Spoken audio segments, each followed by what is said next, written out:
A lei foi abolida? O que você acha? Será que ela tem validade apenas no Antigo Testamento? E isso aconteceu porque Jesus veio para abolir a lei? Veja, se isso for verdade, será que hoje, então, nós não precisamos mais guardar os mandamentos de Deus porque nós não estamos debaixo da lei, e sim debaixo da graça? Esse tema é muito controverso. Será que é possível a gente chegar a uma conclusão bíblica definitiva sobre a validade da lei? No programa Está Escrito Hoje, nós estamos continuando aqui a série Eu Creio e vamos estudar hoje o tema Eu Creio na Lei. Fica comigo, porque o programa já começou. Eis que vem dias, diz o Senhor Jeová, em que enviarei fome sobre a terra, não fome de pão, nem sede de água, mas de ouvir a palavra do Senhor.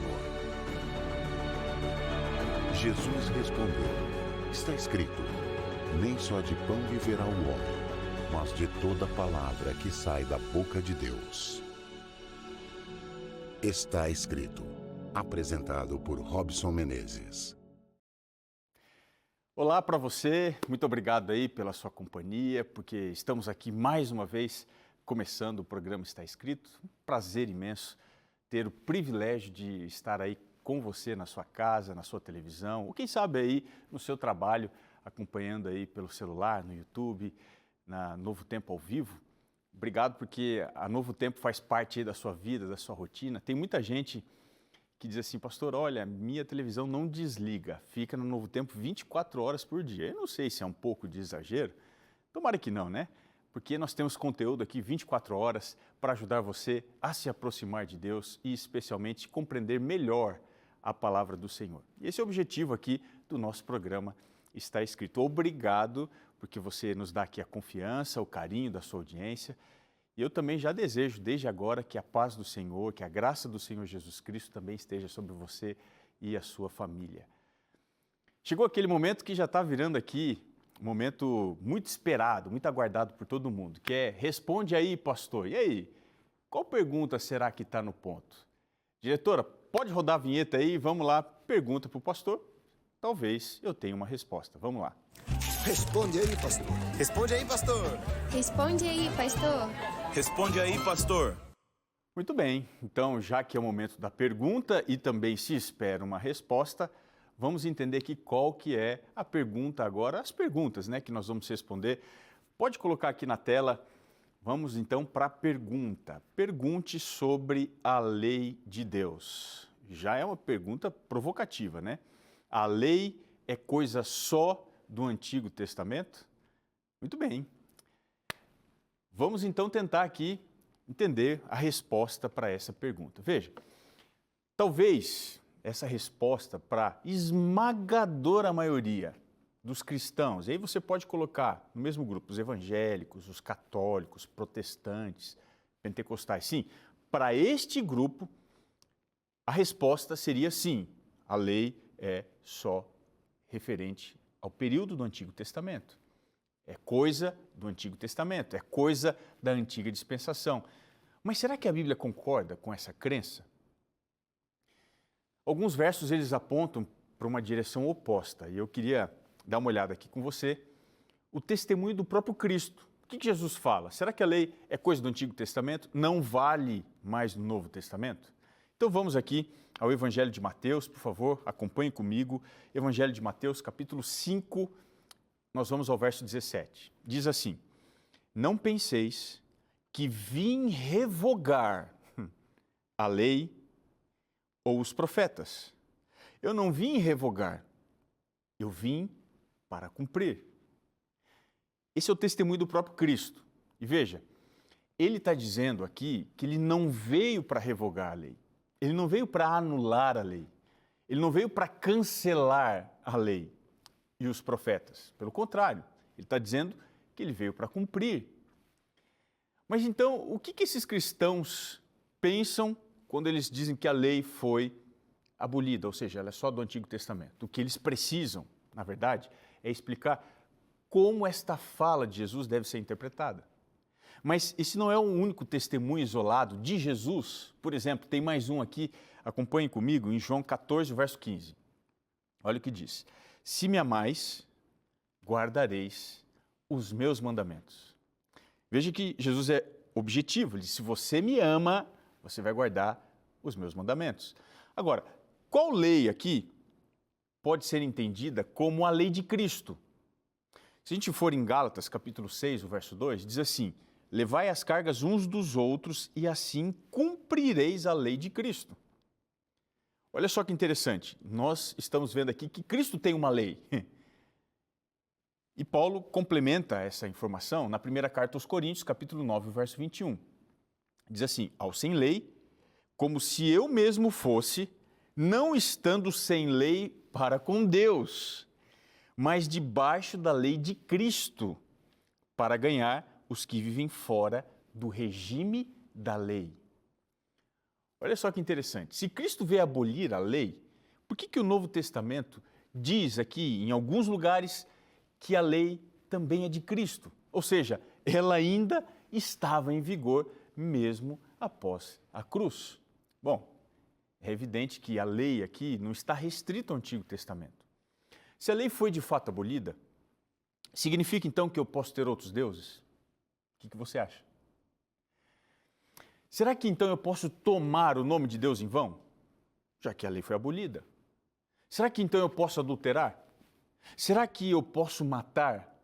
Será que então eu não preciso mais honrar o meu pai nem a minha mãe? É claro que para essas perguntas aqui ninguém em sã consciência concordaria com isso. Mas então por que se ensina que a lei foi abolida? Veja, a questão aqui não é com o primeiro, com o segundo, com o terceiro, com o quinto, sexto, sétimo, oitavo, nono e décimo mandamento. A questão da lei aqui, ela sempre vai ser direcionada ao quarto mandamento, o sábado. Mas até mesmo o sábado continuou a ser observado após a morte de Cristo. Você observa isso lá em Atos, diversas ocasiões, como Atos 17, o verso 2, Paulo indo segundo o seu costume 3 vezes, 3 sábados seguidos na sinagoga. Se a lei foi abolida, esqueceram de avisar Paulo. Até porque Isaías diz, capítulo 66, verso 24, que na eternidade o sábado também vai ser guardado. Então, sábado, lei, não é coisa só do Antigo Testamento. É algo que é válido, estatuto que Deus estabeleceu para ser observado perpetuamente. Muito bem, eu acho que assim a gente conseguiu aí chegar numa resposta, espero que tenha esclarecido aí para você. Mas tem mais uma, vamos lá. Qual que é a segunda? Pode colocar aí, diretora. Vamos lá. Muito bem, os mandamentos não são regras impostas e isso combina com um Deus de amor? Vamos lá, é uma pergunta bastante interessante aqui. Se os mandamentos são impostos, será que isso aqui combina com um Deus de amor? Então a resposta tem que começar assim, ó. A lei, ela é oposta ao amor? Parece que há assim um entendimento no imaginário comum das pessoas de que a lei é contrária ao amor de Deus. Mas de acordo com a Bíblia e de acordo com o próprio Jesus, a lei não é oposta ao amor de Deus. Quer ver só comigo? Evangelho de Lucas, capítulo 10, do verso 25 a 28. Diz assim, eis que certo homem, intérprete da lei, se levantou com o intuito de pôr Jesus à prova e disse-lhe, mestre, que farei para herdar a vida eterna? Então Jesus lhe perguntou, o que está escrito na lei? Como que interpretas? A isto ele respondeu, amarás o Senhor teu Deus de todo o teu coração, de toda a tua alma, de todas as tuas forças, de todo o teu entendimento, e amarás o teu próximo como a ti mesmo. Então Jesus lhe disse, respondestes corretamente, faz isto e viverás. Observe aqui que Jesus disse que a resposta do intérprete da lei estava correta. Quando ele disse que o resumo da lei é amar a Deus sobre todas as coisas e amar ao próximo como a ti mesmo. O resumo da lei é o amor. Ela é como se fosse um espelho do caráter de Deus. E Deus é amor de acordo com a Bíblia. Aquele que não ama não conhece a Deus. Então, todo mandamento vai ter como um princípio por detrás de si uma manifestação do amor. Quer ver só um exemplo? Quando você vai à lei e diz assim, não adulterarás. Esse mandamento traz o princípio da fidelidade que o amor deve ter. Por detrás da negativa, eu não posso adulterar. Outro mandamento, diz assim, olha, não matarás. Veja, esse mandamento, não matar, ele traz um princípio por detrás, ligado ao amor, que é o princípio do respeito, do amor que demanda esse cuidado para com a outra pessoa. Veja, para cada coisa que Deus pede em forma de mandamento, ele oferece num aspecto do seu amor. Portanto, lei e amor absolutamente não são contraditórios, mas são complementares. Olha só o que diz aqui Romanos 13, verso 8 a 10. A ninguém fiqueis devendo coisa alguma, exceto o amor com que vos ameis uns aos outros, pois quem ama o próximo tem cumprido a lei. Por isto, não adulterarás, não matarás, não furtarás, não cobiçarás, e se há qualquer outro mandamento, tudo nesta palavra se resume: amarás o teu próximo como a ti mesmo. O amor não pratica o mal contra o próximo, de sorte que o cumprimento da lei é o amor. Eu acho que aqui ficou bastante claro de que a lei e o amor não são elementos contraditórios, mas complementares. Muito bem, nós vamos chegar agora aqui na nossa série, vamos entender um pouquinho melhor o tema Eu Creio na Lei de Deus. Eu queria convidar você a pegar aí a sua revista. Se você ainda não tem a sua revista, olha, nós vamos colocar aqui um GC para você entrar em contato agora mesmo e pedir para a gente na nossa central da Escola Bíblica, no telefone 0 operadora 12 21 27 31 21. Você pode ligar agora, até às 11 horas da noite, vai estar funcionando. Dá uma olhadinha aqui, olha, a gente colocou um looping aqui na imagem, só para você entender. Tem uma outra forma de você pedir, que é pelo WhatsApp. Aqui está o estudo bíblico que nós estamos usando como base aqui para a compreensão desse tema. Veja, você pode entrar agora, pedir, e se você já pediu, eu queria te convidar a abrir comigo aqui na página 26. Aqui nós temos uma importante reflexão. Olha só que interessante. Diz assim na página 26. Já imaginou viver numa casa, num bairro ou num município onde não houvesse leis que assegurassem não somente direitos e deveres de cada pessoa, mas também seus limites? Já pensou? Viver numa sociedade assim seria um caos. Esta sociedade resultaria num anarquismo, um movimento que nega o governo, que nega a autoridade, que nega o direito à propriedade, que nega as normas, que nega as leis, etc. A lei de Deus é o fundamento do seu governo, porque ela é o resumo do amor de Deus. O governo de Deus é baseado no seu amor. Como que Deus poderia ter um governo sem lei? Esse seria um governo baseado na anarquia.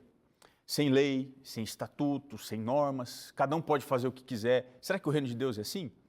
Quando alguém ensina que a lei foi abolida, sem perceber, ele está sugerindo que o reino de Deus tem as mesmas propostas desses anarquistas. Então, por que essas pessoas negam a lei de Deus? O que a Bíblia tem a dizer a estas pessoas? Veja, no mínimo, alguém que pensa assim está fazendo uma confusão terrível sobre esse importante ensinamento bíblico. Eu quero convidar você agora a ir comigo em Romanos, capítulo 7, do verso 7 ao 14. A gente vai, talvez, nesse capítulo entender com mais profundidade o que é a lei de Deus para nós. Diz assim, Romanos 7, a partir do verso 7. Que diremos, pois? É a lei pecado? De modo nenhum. Mas eu não teria conhecido o pecado senão por intermédio da lei. Pois não teria eu conhecido a cobiça se a lei não dissera, não cobiçarás. Mas o pecado, tomando ocasião pelo mandamento, despertou em mim toda sorte de concupiscência, porque sem lei está morto o pecado.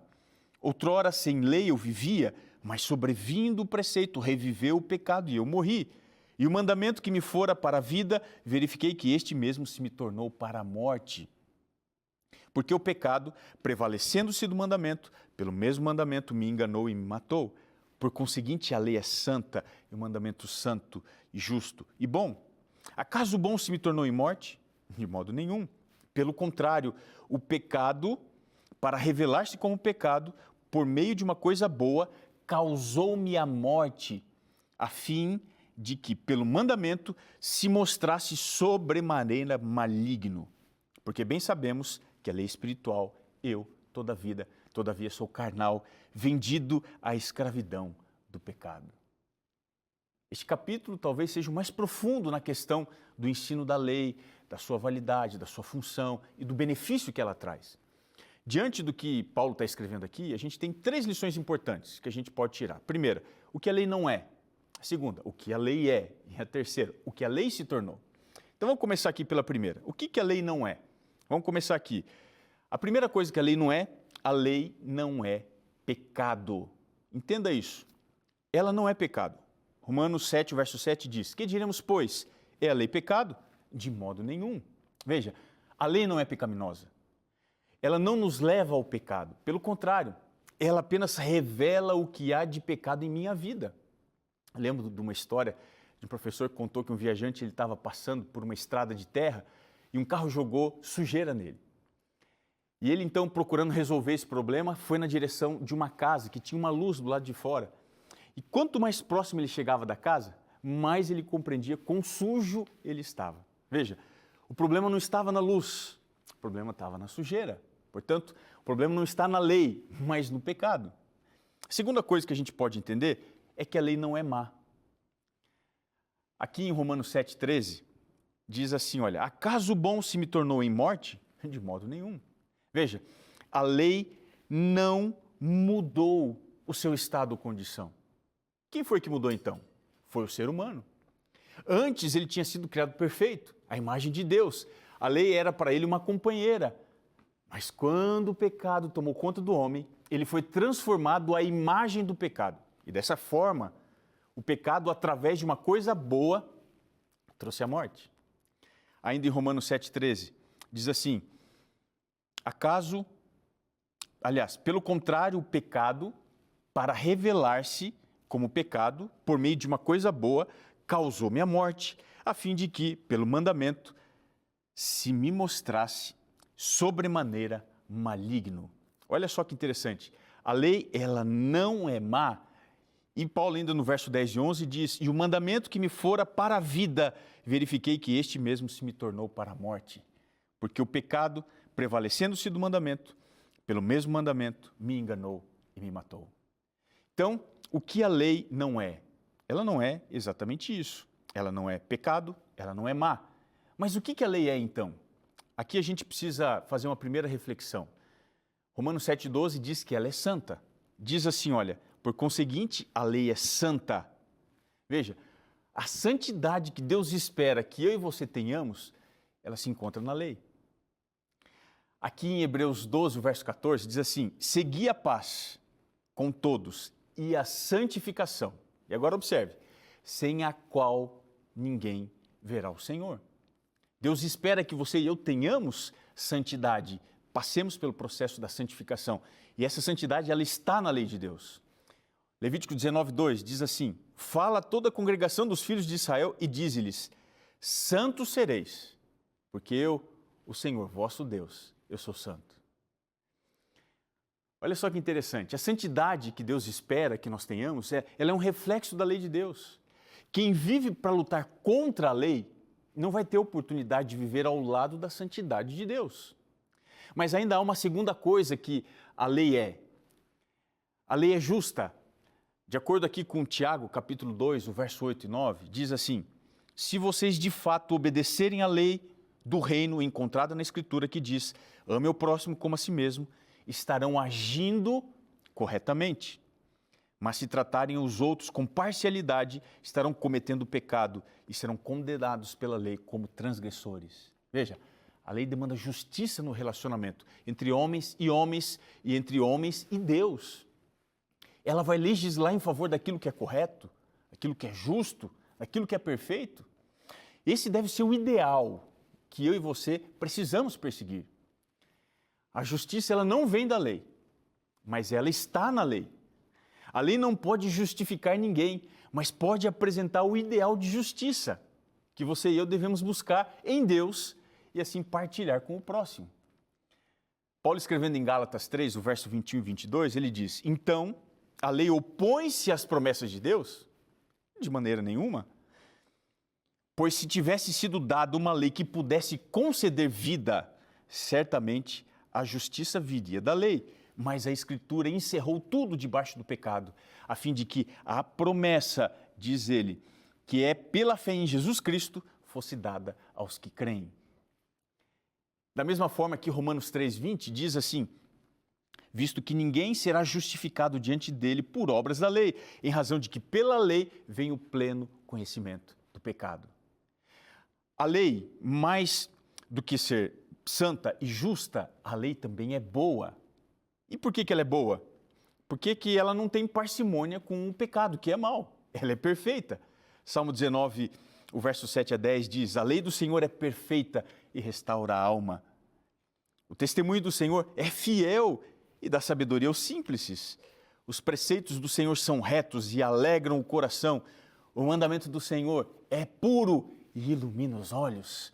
O temor do Senhor, diz aqui, é límpido e permanece para sempre. Os juízos do Senhor são verdadeiros e todos igualmente justos. São mais desejáveis do que o ouro, são mais do que muito ouro depurado e são mais doces do que o mel e o destilar dos favos. Agora, para a gente encerrar aqui, o que a lei se tornou? A primeira coisa que a lei se tornou, por causa do pecado, foi um instrumento de morte. Nós lemos no capítulo 7, o verso 10, que o mandamento que me fora para a vida, verifiquei que este mesmo se me tornou para a morte. Veja, a lei passou a me acusar por causa dos meus pecados, por causa das minhas falhas. Veja, não porque ela tenha algo que seja ruim, mas porque ela se contrapõe ao pecado. Ela passou a mostrar o pecado e desta forma ela assinou a minha condenação. Aqui ainda no capítulo 7, o verso 8 e 9, Paulo diz: porque sem lei está morto o pecado. Ora, outrora sem lei eu vivia, mas sobrevindo o preceito, diz ele, reviveu o pecado e eu morri. Dessa forma, o que foi que aconteceu com a lei? Ela se tornou nula ou inválida. Para quê? Preste atenção aqui. Capítulo 7, o verso 6 de Romanos diz assim: agora, pois, preste atenção, libertados da lei, estamos mortos para aquilo a que estávamos sujeitos, de modo que servimos em novidade de espírito e não na caducidade da letra. Quando Cristo veio ao mundo, ele morreu por nós. Nesse momento nós fomos libertados ou fomos libertos da condenação que a lei nos trazia. Dessa forma, nós passamos a servir em novidade de vida. E com essa transformação, a acusação da lei, ela passou a ser caduca, inválida, passou a ser nula. Não porque deixou de valer, mas porque a nova vida que Cristo me trouxe me fez ter um outro estado diante da lei. Antes, ela me acusava, agora, ela não me condena mais. Mas em que sentido que a lei se tornou inválida? No sentido de condenar, no sentido de acusar. Romanos 3,31 diz assim: anulamos, pois, a lei pela fé? Não, de maneira nenhuma, ele diz. Antes confirmamos a lei. A lei não está inválida. Veja, ela não se tornou inútil, apenas teve a sua acusação contra o pecado na vida de alguém que foi transformado, ela se tornou nula por causa da graça de Cristo. Falando sobre isso, no capítulo 6, verso 15, Paulo ainda diz: e daí? Havemos de pecar porque não estamos debaixo da lei, e sim da graça? Ele conclui: de modo nenhum. É claro que a lei ela não está invalidada porque nós estamos debaixo da lei, debaixo da graça e não debaixo da lei. Ela não se torna nula no sentido de não precisar existir mais. Agora, qual que é o papel que a lei precisa apontar para todos, para você e para mim? E eu queria agora, em Romanos 10, o verso 4, mostrar qual é o grande propósito da lei. E esse verso aqui é muito importante para o contexto em que nós estamos estudando. Olha o que ele diz, Romanos 10, o verso 4. Porque o fim da lei é Cristo, para a justiça de todo aquele que crê.